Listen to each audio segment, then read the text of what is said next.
రాజధాని వేసిన రాజధానిని జగన్మోహన్ రెడ్డి ఒక పక్క ప్రచారం చేస్తారు. దాన్ని మీడియా దానిపై సత్యరామప్రసాద్ ఈరోజు సమర్థించారు. మీరు ఇంతవరకు దానిపైన ఇలాంటి రియాక్షన్ మీ నుంచి రావడం ఏంటి? ఈరోజు అమరావతి మన రాజధాని అన్నది ఒక వాస్తవం, అందరికీ గర్వకారణం. అలాంటిది గత 10 సంవత్సరాలుగా ఆంధ్ర రాష్ట్రానికి ఒక రాజధానియే లేకుండా పోయిన సమయంలో అమరావతి మన రాజధాని కట్టుకునే నిర్మించుకునే ఈ సమయంలో ఇలా అమరావతికి వ్యతిరేకంగా మాట్లాడిన ఏ మాట కూడా క్షమించరాని. అసలే ఒక రాజధాని లేకుండా బాధపడుతున్న ఆంధ్ర రాష్ట్రానికి ఇది మరో దెబ్బ లాంటిది.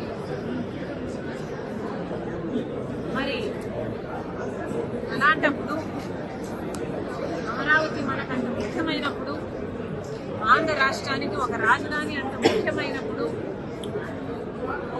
ఇలాంటి వ్యాఖ్యలు చేయడాన్ని కాంగ్రెస్ పార్టీ ఖండిస్తుంది.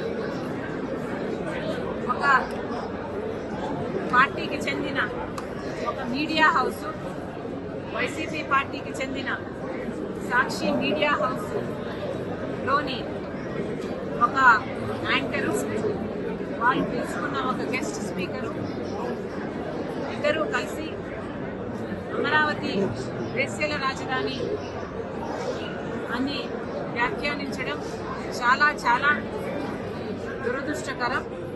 ఎవరైనా ఖండించాల్సిన విషయమే. కాకపోతే నాకు ఇక్కడ అర్థం కాని విషయం ఏమిటి అంటే, ఇది ఇంత ముఖ్యమైన పొలిటికల్ అంశం అయినప్పుడు, అంతేకాదు ఒక సోషల్ ఇష్యూ, ఒక పొలిటికల్ ఇష్యూ అయినప్పుడు ఇంత పెద్ద విషయంలో ఒక పొరపాటు జరిగితే మరి ఒక పొలిటికల్ పార్టీ అయినా, ఒక మీడియా హౌస్ అయినా క్షమాపణ చెప్పడము కామన్ డెకోరం. అలాంటిది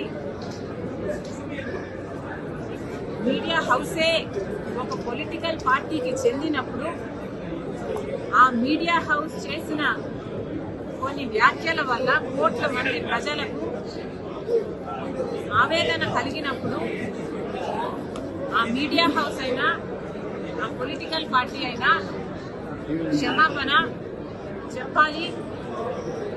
మరి ముఖ్యంగా సాక్షి మీడియా హౌస్ నడుపుతున్న భారతిరెడ్డి గారు సాక్షి మీడియాలో ఇంకా ఘోరం జరిగింది కాబట్టి మీరు క్షమాపణ చెప్పడంలో తప్పు లేదు, అది మీ బాధ్యత.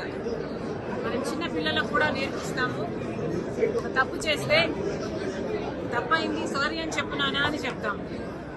మరి అలాంటప్పుడు ఒక తప్పు జరిగినప్పుడు సారీ చెప్పుకోవడంలో, సారీ చెప్పడంలో నామోషి లేదు.